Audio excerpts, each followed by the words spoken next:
Welcome everyone to our last event in our Friday talk series for this semester and also academic year. Today we will listen to our colleagues present the projects that were developed in the course of the last year with the grants that were funded by the Language Center. Even though there was another project that was funded a year ago, it had already been presented before, and it was a project that was done for the BCS language, the Bosnian Serbian Croatian program. And the reason why Sasha is not here with us presenting today is because the presentation would have been essentially very, very similar. So instead, I would like to welcome Asami and Fumiko, who will present about learning Japanese prosody in context. And yeah, I think that's all that I have to say for the introduction. I will let you take the floor now. Welcome. Thank you.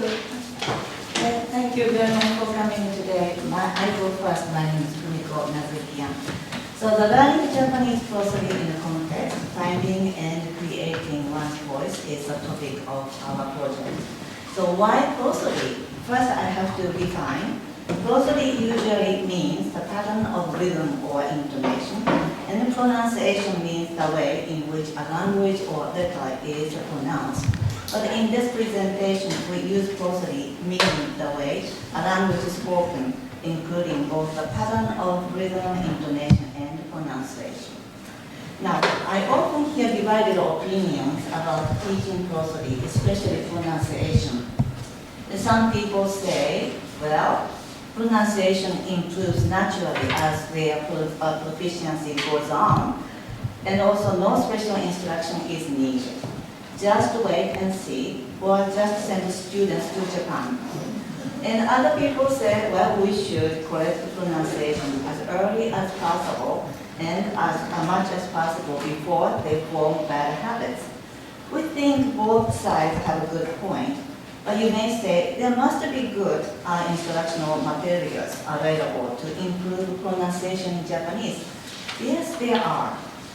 OJAD and enunciation. OJAD is online Japanese accent dictionary, and enunciate are self-pronunciation learning tools. They are excellent online tools to learn Japanese prosody.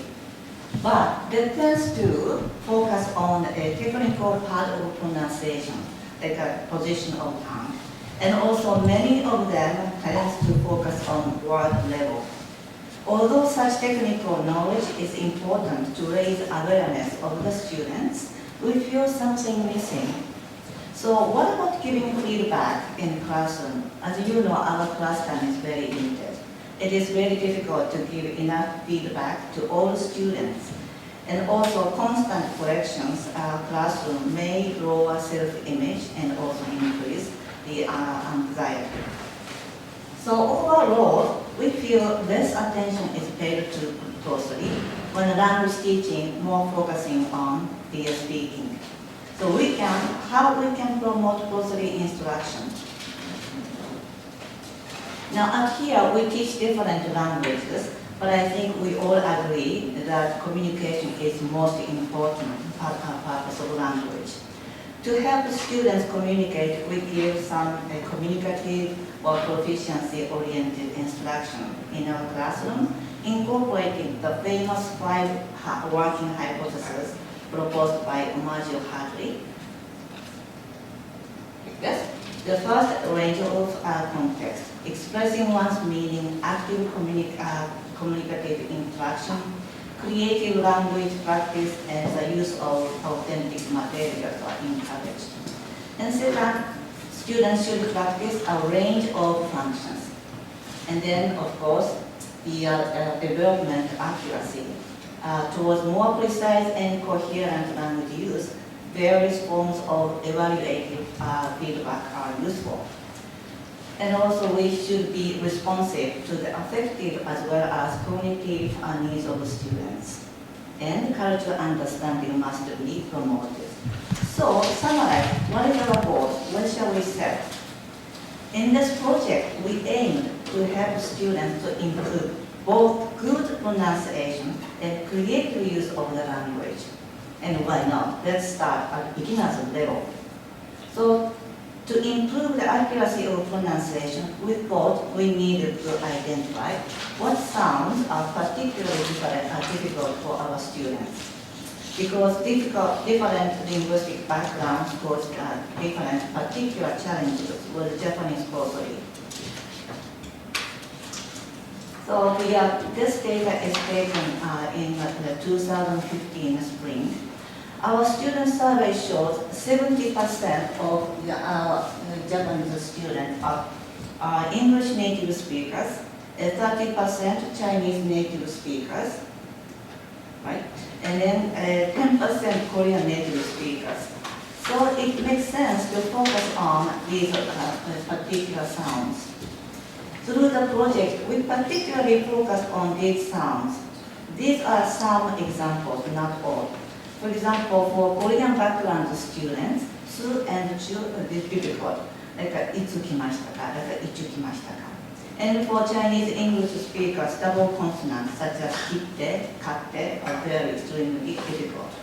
And in general, differences between long vowels and short vowels, as like obasan, obasan, are very much difficult for Japanese students. So we picked materials which can be used to improve these particular sounds. Now in this project, students have 3 series of activities. First, activities, focusing on pronunciation itself. This is to raise students' awareness of correct pronunciation. Second, focusing on interpreting and then practicing prosody in context. And then finally, activities focusing on using language creatively. So Asami will discuss more detail about the project.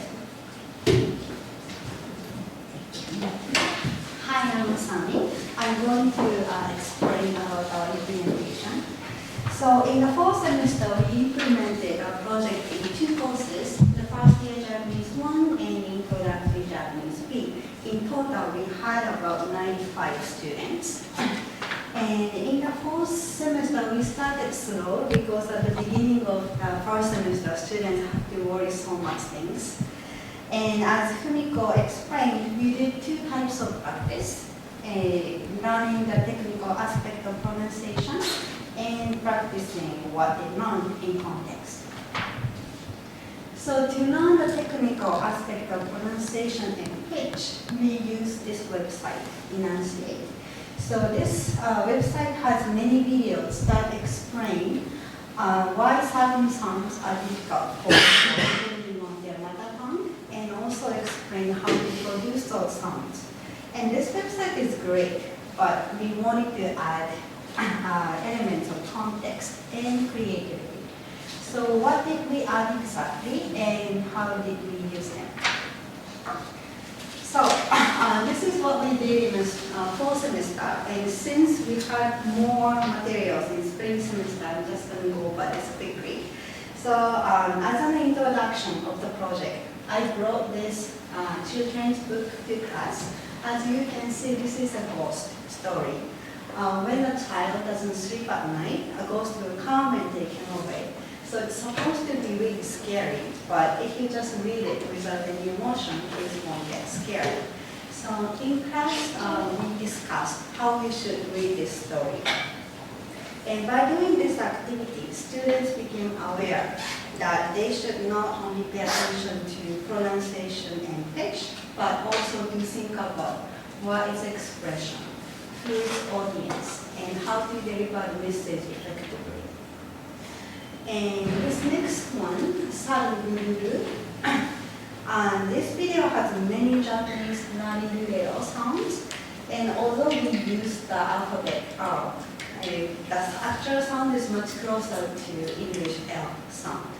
So students practice Japanese narirurero and also practice reading with correct pitch. So we created this video in the way that students can see high and low pitch visually, like this, saru, mitsukeru, like this. And after this practice, students started asking me about the pitch very often. And the next one, kappa, is a really fun poem. It has a lot of double consonants, which is very difficult for learners of Japanese. And students also practice reading with rhythm. So it's quite difficult, but students seem to enjoy the challenge. And in this spring semester, we have a lot more activities and materials to cover. So some points were given for homework and quiz.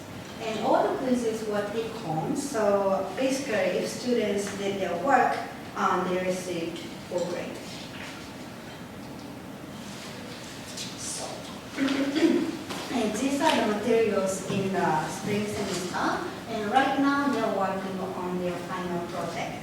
And today, I'm going to introduce those 4 activities with smiley faces. So, at the beginning of this semester, we compared the speech style of the character from our Japanese textbook, Mr. Mira. So this is the old Mira-san, and this is new Mira-san. And actually, new Mira-san's speaking is much, much better than old Mira-san. But wait, this is a textbook character, right? So, of course, this old Mira-san speaks perfect Japanese. His grammar is perfect. So I asked my students, why do you think new Mira-san is better? And they immediately responded, that's intonation, how he talks, tone of voice, etc. So from the 4 semesters practice, students already knew what contributed a good sounding speech. And the first assignment for the students this semester was recording of a poem.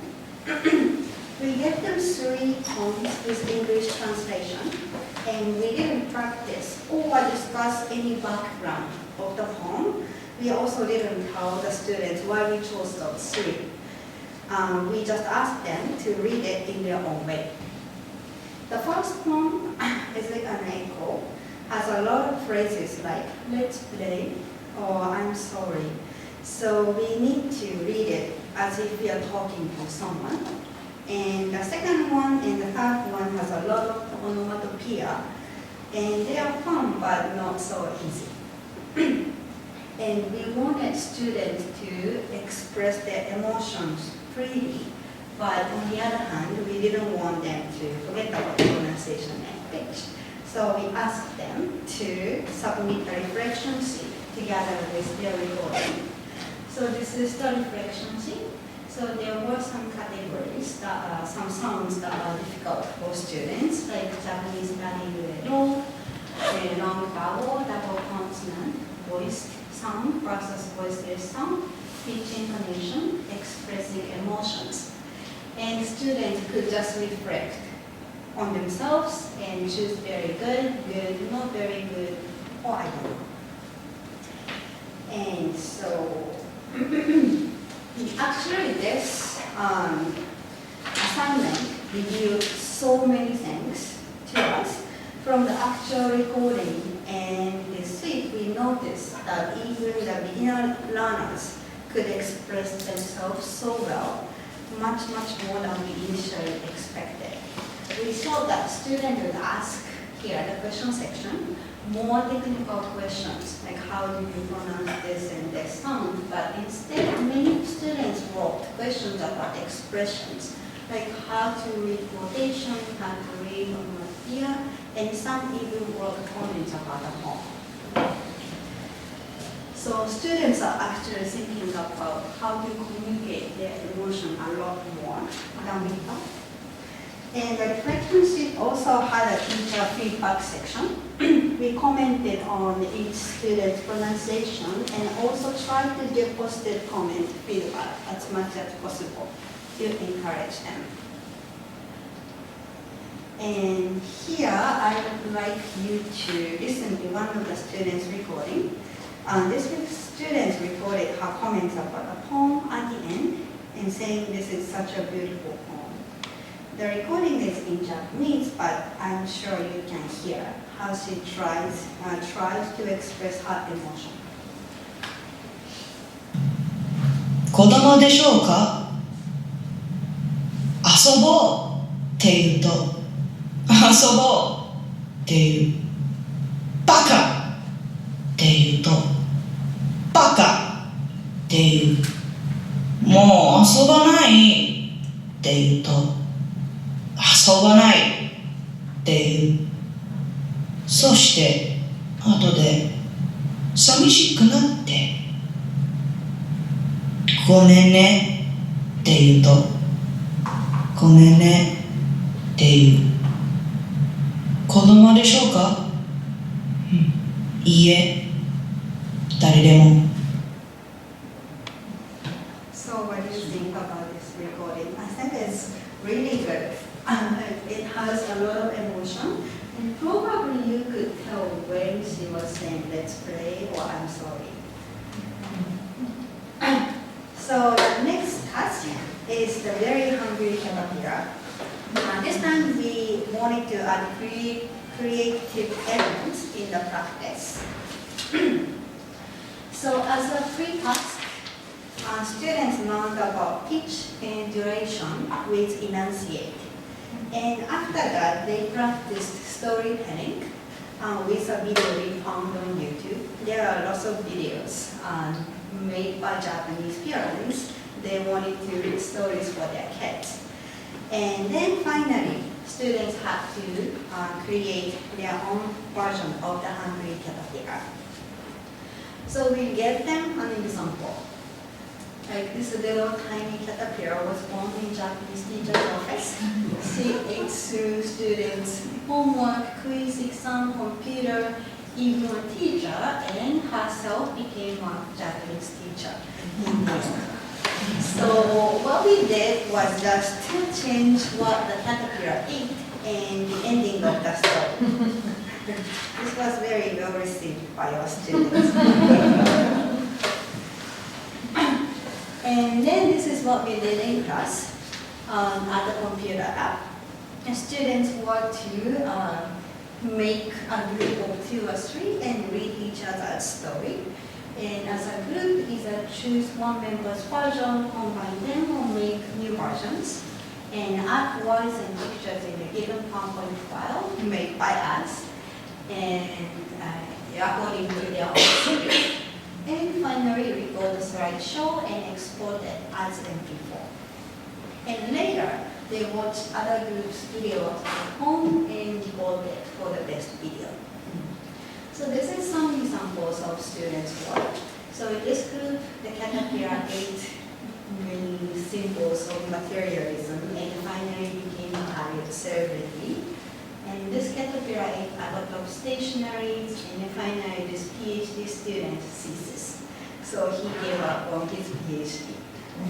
And this is one video that I want to show.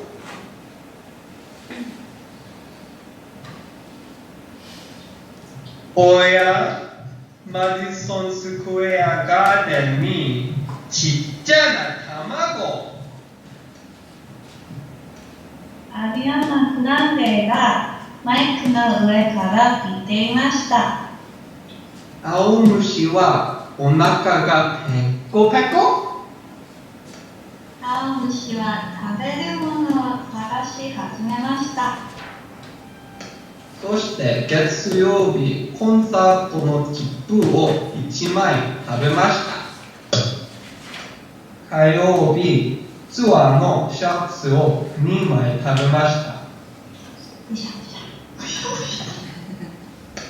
木曜日カツラを5を食べました。まだまだお腹は金曜日アリアナのマイクを食べました。土曜日青虫の食べたものは何でしょう。ステージとスタジオンとパン粉、それからアリアナグランデですね。いただきます。その晩、アリアナ青虫グランデになりました。So this is the end of the story. The caterpillar became Ariana Grande. So it seems they really had fun, and they paid attention to intonation very carefully, like how aomusho nakagate kopeko, and incorporated onomatopoeia effectively. And most importantly, they told the story very enjoyably. That was our point of the activity. So Fumiko will talk about the student survey later, but from this task, students gained confidence in creative tasks. Some students said that they wanted to write their own poem, and actually one of my students presented her homework poesy last Friday. So in intermediate Japanese or maybe in any language classes, students need to do a lot of creative tasks. So this is a good preparation for that. And many students, after the Harapeko, the very hungry caterpillar activity, many said that they wanted to do anime dubbing. Of course, that's what they love, right? So this was their next task.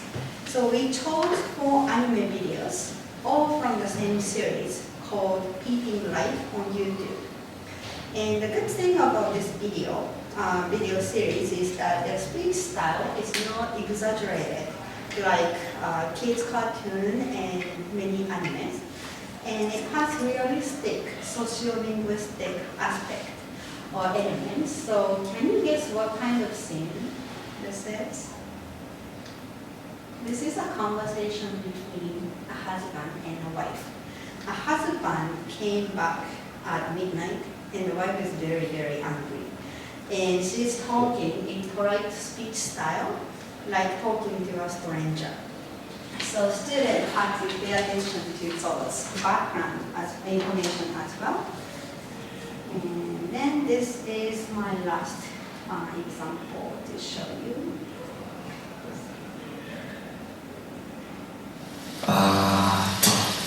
帰りましたよと。あれ？またか。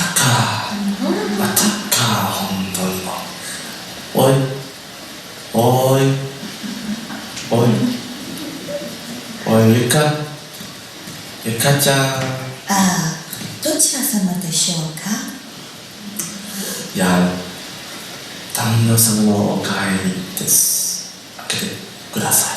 どちらの旦那様でしょうか？いや、あなたの旦那様なんですけど、ほら。見覚えがありません。いや、遅く帰ったな、なんかさ、ちょっと中に入れてよ、寒いし、ほらね。もう時間か、時間か。こっちは寒くないで、全然平気です。そりゃそっちは寒くないけど、こっちはちょっと寒い。今日疲れて帰ってきてるんだから、もうやめてよ。悪かったから。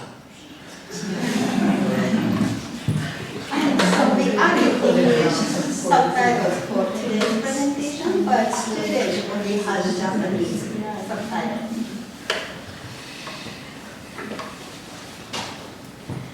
So those 2 students did a good job, not only with correct pronunciation and intonation, but also, as you just heard, the emotional qualities, like the wife's anger, as she spoke almost interrupted. So now Fumiko will talk about the student survey and summarize our project. That was my favorite video actually. Okay, so after the Aomushi, the very hungry caterpillar, students picked the best video. And also we gave a very short survey about the project. Now some students wrote in Japanese like this, and some students wrote in English. Now the red part, red highlights creativity, and then blue pronunciation, and green expressiveness or fluency in reading. So the Japanese one, それはクリエイティブで流暢です。そして発音が良くて面白いです。It was creative and fluent and good pronunciation and interesting. The second one, コンテントもビデオの絵もとても面白いです。イントネーションとエモーションもあります。Both the content and pictures are very interesting. There was an intonation and emotion.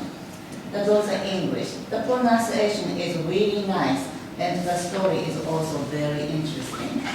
The pronunciation sounded very articulate, and the video was creative. The content is interesting, also pronunciation is good. Funny. Also, I think everyone did well in terms of sounding natural. I liked the drawings in the slides and the story. Also, the way it was read was interesting. It kept me engaging. So students were engaged and seemed to enjoy expressing themselves. But of course, just being enjoyable is not enough. So in the future, we need more materials to be developed. It takes a lot of time to find appropriate materials. But also this time we could not measure or assess accurate or objective growth improvement of pronunciation. So we think we need more effective assessment to assess their pronunciation. And also some students seem to be very shy or feel uncomfortable to be expressive. So we may need to consider needs of introverted students in the future. And that will be all. Thank you very much. And we'd like to thank the Language Resource Center for giving money. And then we'd like to thank our colleagues, Japanese language program, for supporting and giving us more support. Thank you.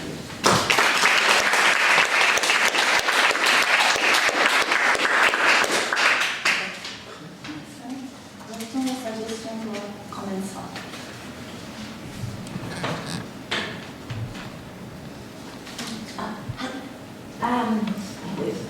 This is great. I love it. I have so many comments and questions, but I'm just going to do one. Based on the last slide that you just presented, how would you take into account those introverted students? Because I find that difficult in my classes as well. So interested to hear how you consider doing that.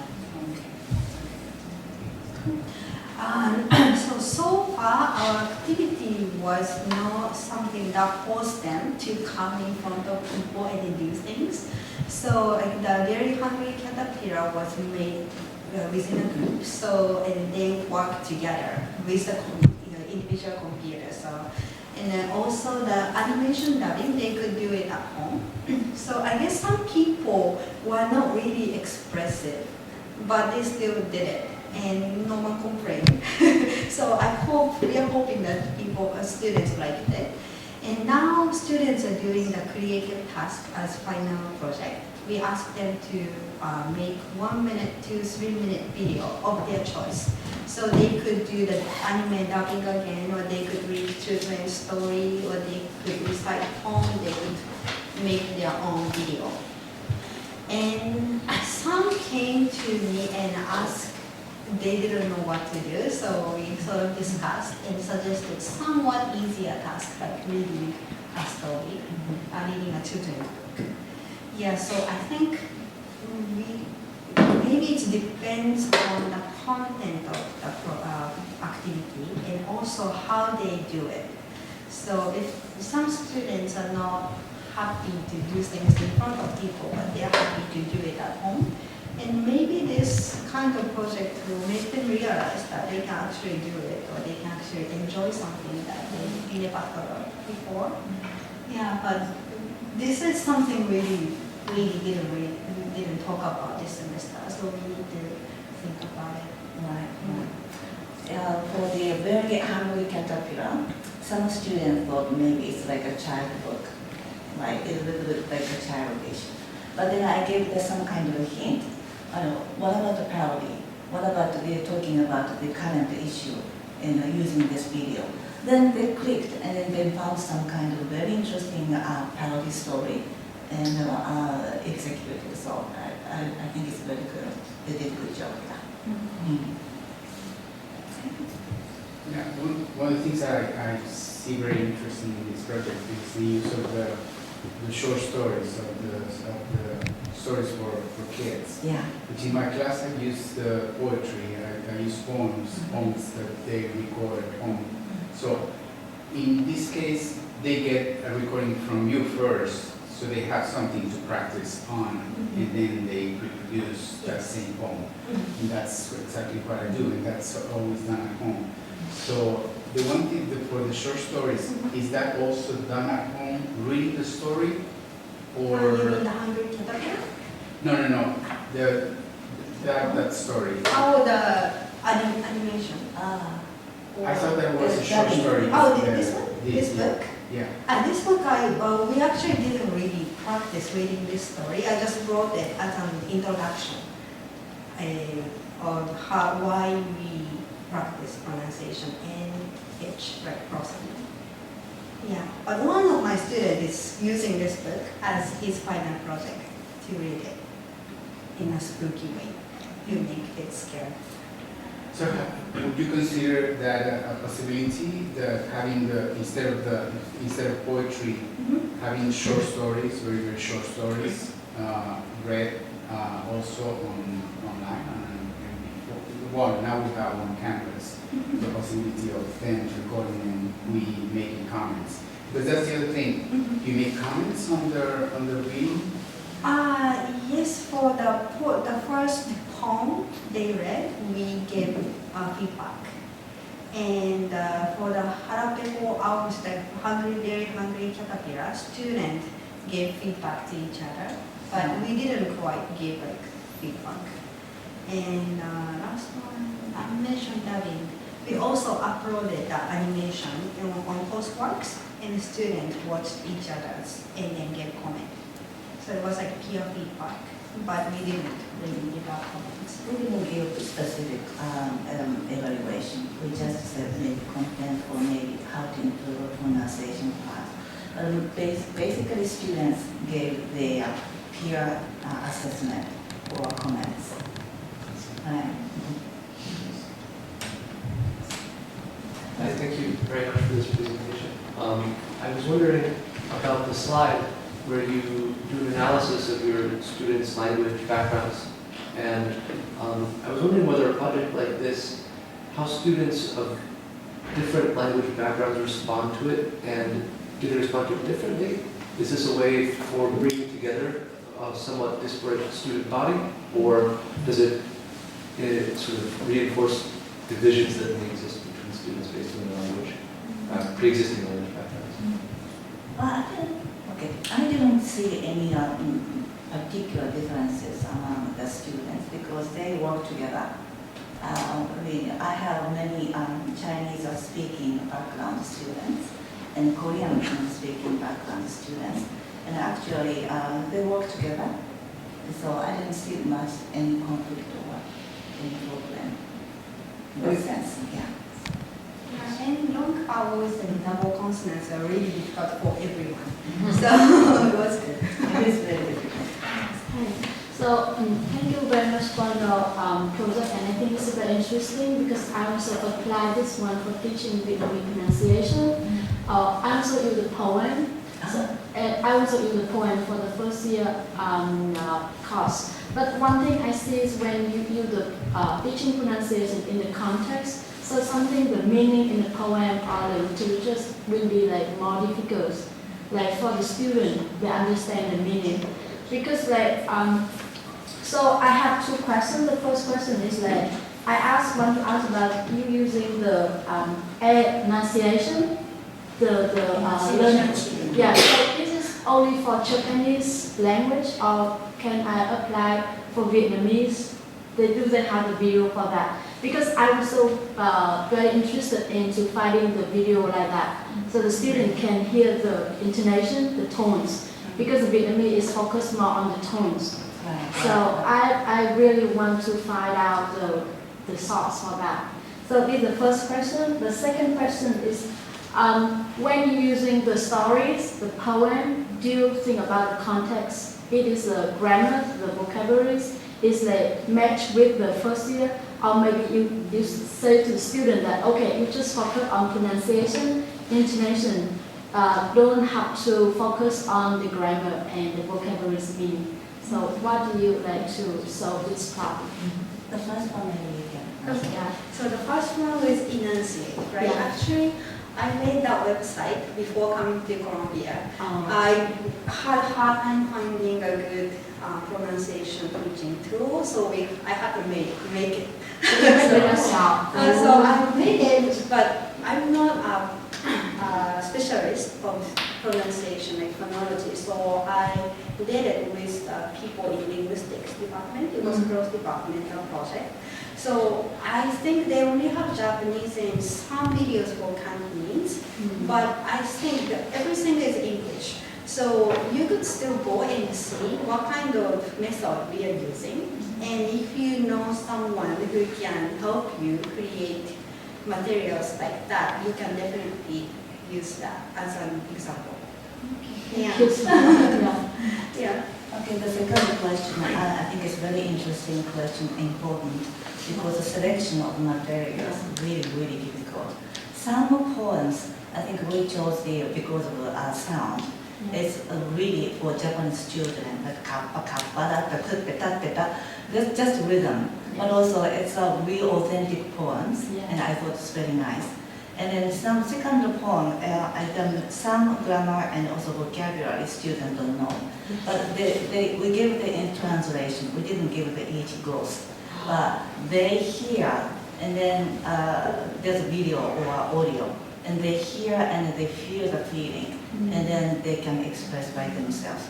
By the way, I had the faculty student introduction dinner yesterday, and then ended up becoming like a karaoke party. And then I picked one song and then sang together. So many vocabulary they don't know, but they can manage. And then so I let them choose any song they like. And then surprisingly, even B-level, intermediate level students, they know such a good song, and then they sing with such emotion much better than I do after I can sing well. So I think we should not underestimate maybe the ability, the ability to feel or the ability to express their emotions. And some maybe they don't know, but I think it's okay. I mean, if it's not too difficult. Yeah. All right. Yeah, thank you so much. Yeah.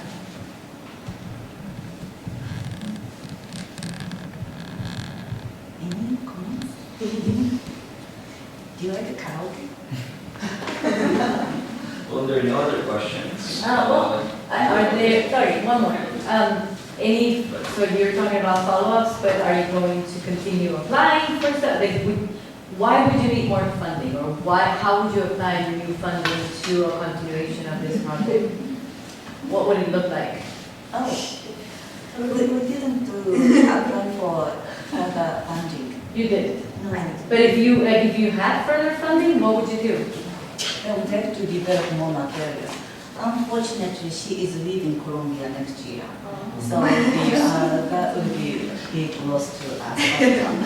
But I would like to continue, incorporate this project into the first year Japanese first, and then we need more material and more better system. Because this time, the first trial, so we have many things we have to improve here. Yes, I have to admit. And then our colleagues allowed us to do this, but it's very good. Yeah, we have to get support from our teaching assistant. In order to create videos, like we didn't really have much knowledge about it. So most of our funding went him to help us take care of it.